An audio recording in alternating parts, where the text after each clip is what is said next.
Hello and welcome to BusyWorksBeats.com. I'm back from Miami. I feel good. And today I'm going to show you, if you don't know me, I'm Game from BusyWorksBeats.com. We've trained over 800,000 producers around the world. Some have gone to work with Drake, Kanye West, Post Malone, Ariana Grande, French Montana, Ray Shremmerd, NBA Youngboy, J. Cole, if I didn't already mention that before. I keep forgetting to say J. Cole. Trippie Redd. I'm missing a whole bunch of folks, but a whole bunch of people on the Billboard charts.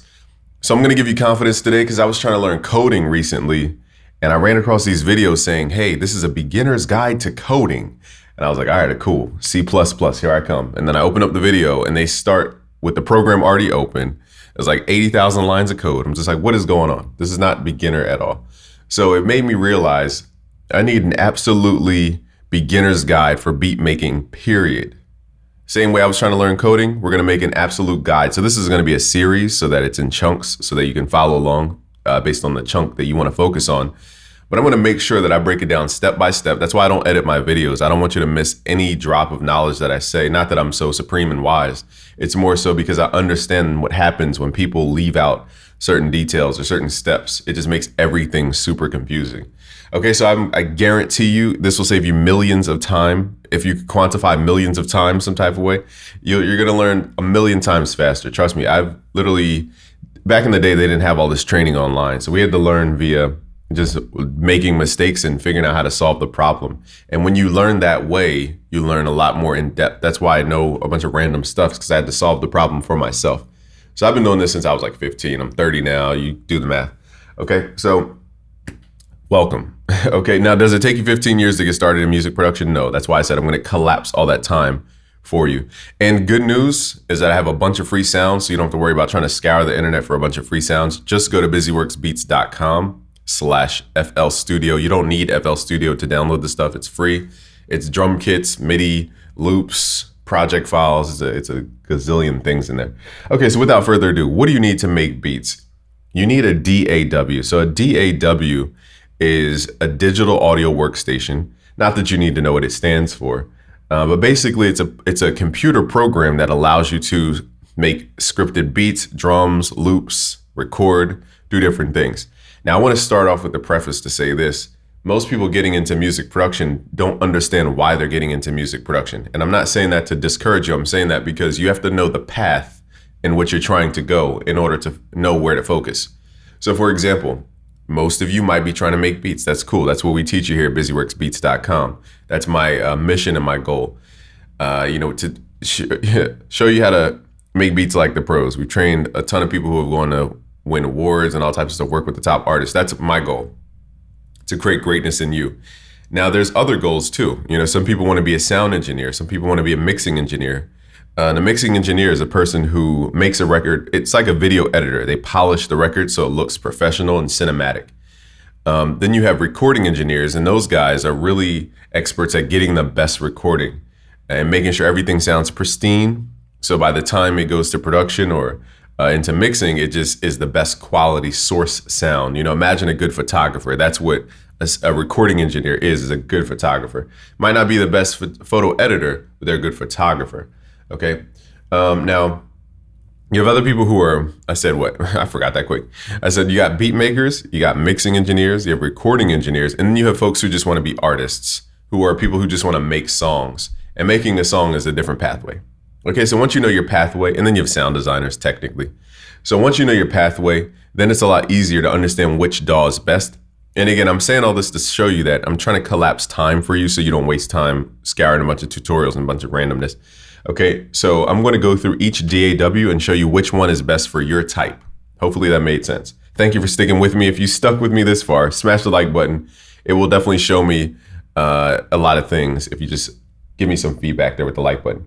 Okay, so the first company is called Image Line. They made this program called FL Studio. We've been rocking with FL for however long, and we, as a unit of people, FL Studio has become super popular because of all the people who have been using it.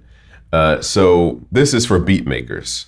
Okay, let's just make it plain and simple. FL Studio is for beat makers, and I'm just going to keep it that simple. Now, it has a free version, so you can just download it for free. The only thing the free version doesn't allow you to do is, I think, save and duplicate certain things in the project, which means, the workflow might suffer a little bit, a tiny bit, but that's why they want you to buy the full thing.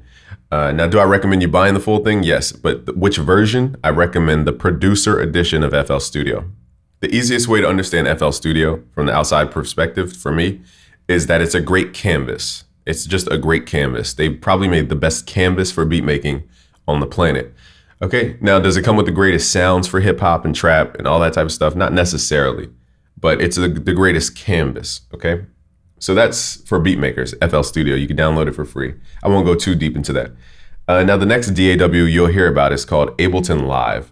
Now the drawback here, I think they offer it for free. So before I talk trash, let me triple check the pricing. Okay, so try it for 90 days, excuse me.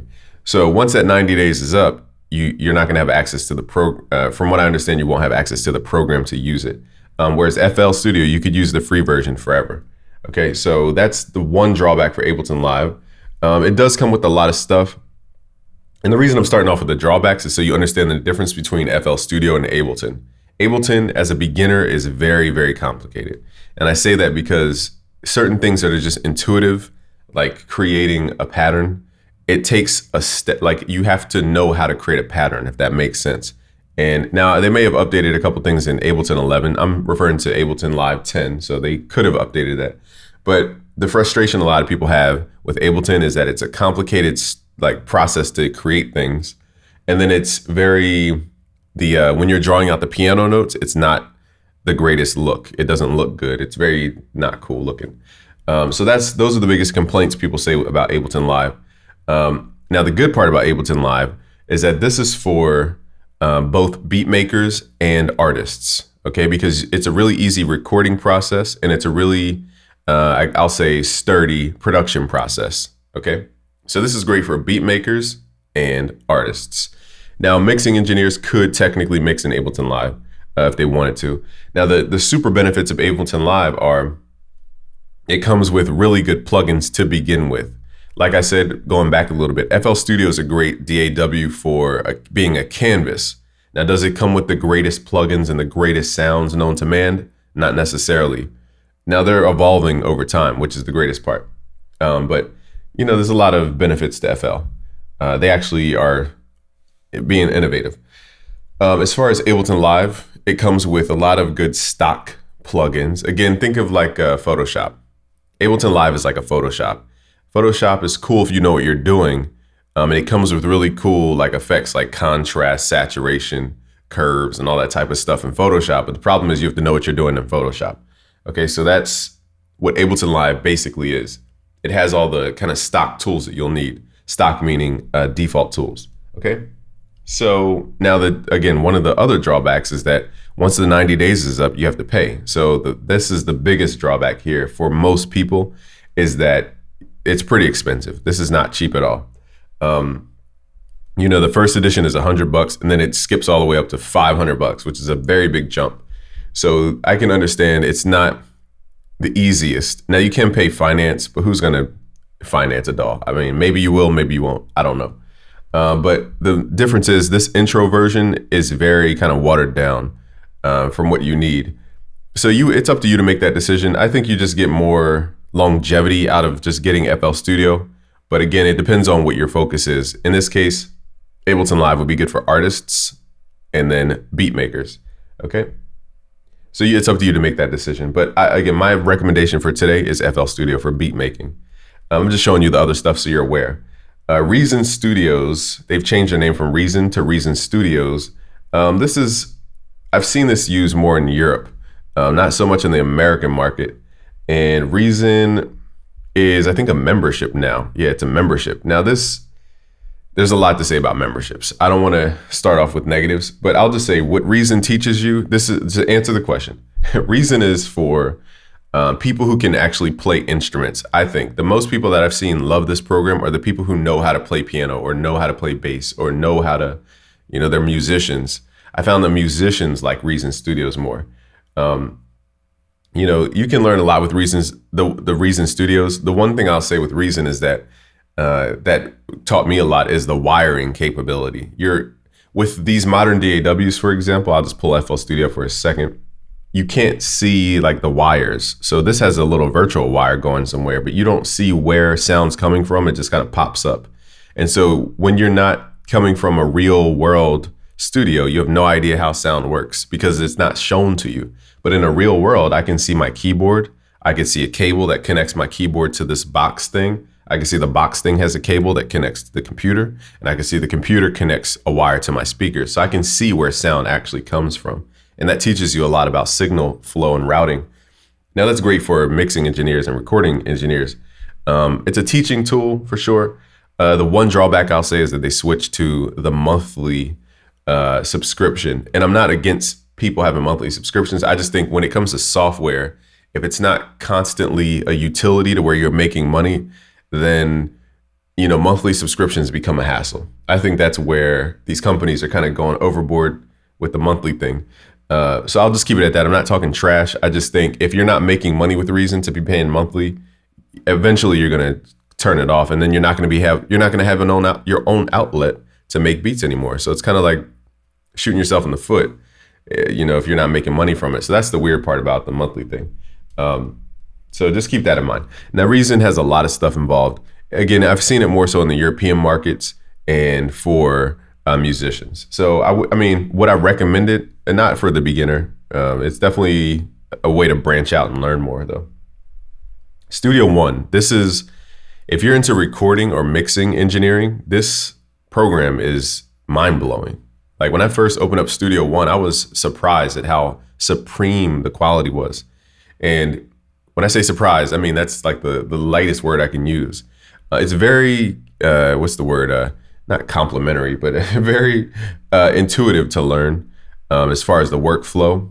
Very kind of straightforward. You don't have to read the manual about everything. That's one thing that kind of stinks about all these DAWs is that they make you read the manual for everything, which stops you every single part of the process. You're like, okay, how do I move this knob? I now have to read the manual. It's going to stop you while you're working. You don't want that. You want DAWs that kind of are streamlined.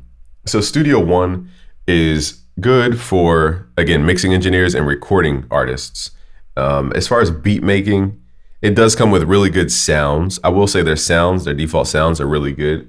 Good synthesizer sounds and good like hip hop drums. But I just don't use it a lot because people haven't requested it. That's the main reason why. But I think when it comes to recording and mixing, it's a really good DAW, really good DAW. Almost slept on. It's really good. But again, the tutorials and the support behind it are kind of low. So when it comes to like getting stuck and trying to find the solution, you might have a hard time. That's why I highly recommend FL Studio, because there's a gazillion videos on YouTube about almost everything about FL Studio. Thank goodness I was one of the first to start making those videos popular. But I can't cover every little detail of FL Studio. So that's what the other guys do. All right. So Studio One, great for the recording artist and the mixing engineer. I would highly recommend. The only, I guess, issue for a beginner is probably the price, which let's see how much this thing costs. Oh, it's only $400. I would say, for $400, you're getting a lot. It's definitely worth the money. They're giving you the value for $400. I don't know if this is just an end of the year sale or something, but for $400, you're getting a lot of the value. I'm just being honest with you guys because I respect you and I want you to have somebody that can guide you as a true guider, and I'm not like bought by any company. There's no company sponsoring this. There's no affiliation to anybody. Monthly subscriptions, guys, if you're not going to make money from your DAW, it's going to kill you over time because you're going to start questioning. You're going to start questioning like why you're doing your craft if it costs you every single month. So just be careful with the monthly stuff. Okay. That's all I have to say on that. So yes, this one I would give the check of approval. It's definitely over delivering in value. Now you're going to hear about Pro Tools a lot. This DAW is more for recording and professional mixing engineering. It's because it just takes it to that higher level of advanced things you can do inside of a DAW. That's the reason so many people use Pro Tools. And also, if you're going into a professional commercial recording studio, 99.9% of the time, they have Pro Tools loaded up on their computer. And they don't have other DAWs on their computer, so you have to use Pro Tools. So at least learn the basics of Pro Tools if you plan to go to these studios and run your own sessions. And the keyword, run your own sessions. If you plan to be a recording engineer or plan to be a mixing engineer, you don't need to learn everything about Pro Tools if you're an artist, because you can have a recording engineer do it for you. It's just good to kind of know your way around Pro Tools. Well, again, would I recommend this for a beginner? This is probably the most advanced DAW there is. And no, I would not recommend this to a beginner. Now, I'm on the monthly plan for this. And again, I'm using the monthly plan because I'm making money from Pro Tools. I learn how to mix. I do, courses and a bunch of stuff. And that's why I can justify paying the monthly for Pro Tools. So it depends on what you're creating. But again, with monthly stuff, you don't want to constantly be questioning, like, is this worth me continuing to do the thing I love just because it costs a monthly subscription? And I know that sucks the wind out of so many people, just having that monthly bill they don't know how to pay for. So sometimes it's just better off to buy it straight out and not have to deal about the monthly thing. Just want to save you guys from losing ambition with your craft. Okay, so Pro Tools, not needed, but if you're going to be professional mixing engineer and recording artist, professional mixing engineer and recording engineer, you definitely got to know your way around Pro Tools. Not mandatory for beat makers or artists. Now, Reaper is a free DAW. I don't use it. I hear a lot about it. I don't know anybody who uses it. I don't know what it was. I guess it just didn't get the proper marketing. But this is a free DAW from what I understand. And apparently it can do a lot of stuff. It's just nobody uses it like that, to be honest with you. As far as, it does cost money. So I'm wrong. But I thought there was a free version. Maybe it costs money. So I just don't hear about Reaper too often, just being honest with you guys. Now, Logic Pro is really good if you already own a Mac. Now, the tricky part about Logic Pro is that it says it's $200. It's really not $200 because you need a MacBook or a Mac desktop or whatever it is to run Logic Pro. So it's really the cost of the laptop plus $300. And this is probably the most expensive DAW on the market. It's just not seen that way. So for that reason, I think it kind of X's out a lot of beginners because people just don't have $2,000 to just kick it. I remember I asked my mom one time for an MPC 2000. It cost $2,000, and I was in high school. She looked at me like I was just growing trees out of my forehead. It was just like, looking back, I'm glad I didn't get the MPC because I would have been kind of stuck in that world. But yeah, no, that was not happening. $2,000 on anything. So yeah, this is probably the most expensive. It can do a lot. It comes with really good mixing tools for this. So let me answer the question first. This is for recording artists. It's for mixing engineers. Beat making, I can't say it's the easiest thing to make beats in. I know you have people like Ocean, shout out to Ocean on YouTube, teaching how to make beats in Logic Pro.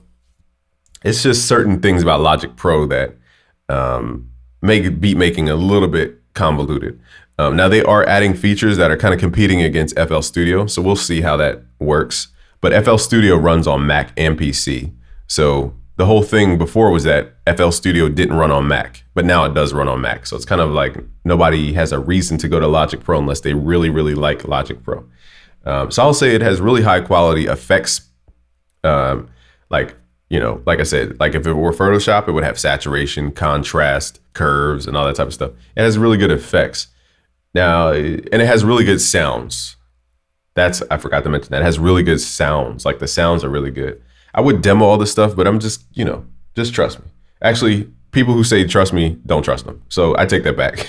Don't trust me. Try it for yourself. But the thing is, it's just when it comes to the longevity of beat making, you could get stuck more than it helps. So unless you're really motivated to go with Logic Pro, this is more so for the recording artist and the mixing engineer, in my opinion. Now, the Luna DAW, how long is this video, by the way? Let's see.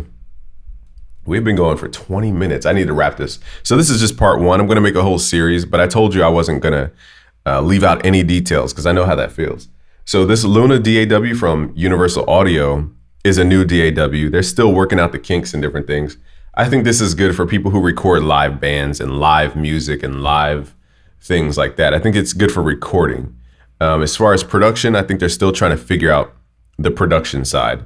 The Universal Audio world is really expensive. I've spent thousands of dollars on their plugins. And I mean, I love the company. I've spoken for the company. We've done like a, what do you call it? I forgot what it's even called. It's been so long. It's 2 years ago, I did a keynote. That's what it's called. Type thing at NAMM for them, whatever you call it, NAMM, and in Anaheim. And they're a really good company. I mean, they execute well. The only issue that I can see is that the pricing is getting like to where not a lot of people can afford it, just to be straight. And maybe they're not going for everybody. So maybe that's their case. But there's, emerging companies like IK Multimedia who are making really high quality stuff. Not that they're emerging. They've been there before, but, it's a price battle at that point. Okay, so without further ado, so this one's for recording engineers, in my opinion. I don't even know if I can recommend this for recording artists. I don't know about the ease of use there just yet. But definitely recording engineers and people who are definitely into mixing.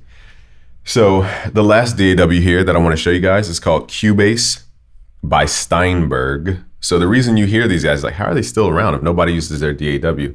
It's because Steinberg created the VST format. And you may have heard of plugins or like effects plugins or synth plugins.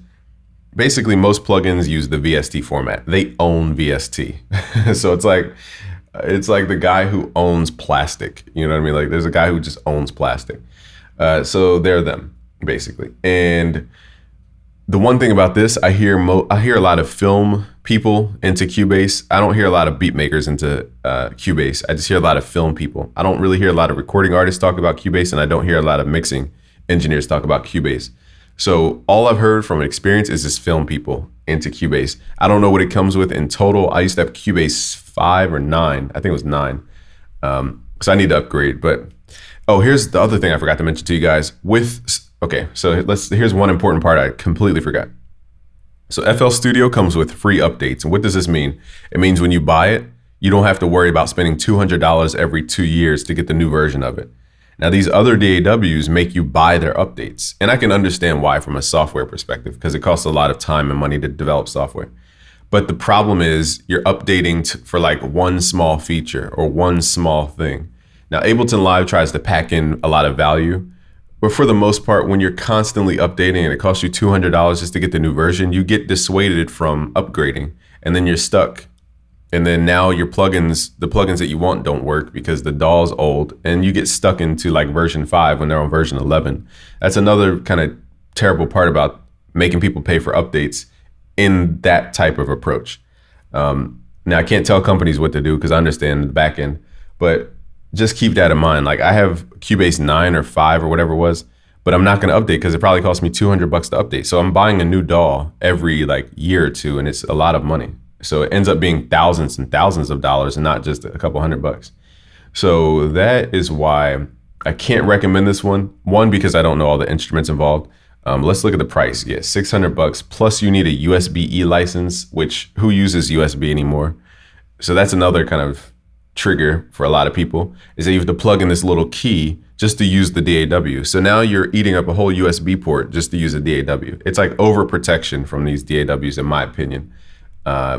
And even with iLock and all that type of stuff, it's kind of like, it's too much. I know they have iLock Cloud or whatever it's called, but still, the USB thing gotta kind of fade that out. It eats up a spot for no reason. So now I'm just complaining. Okay, so I guess the last question on your mind is, okay, now that we know the DAW to choose, again, my recommendation for beat makers is FL Studio.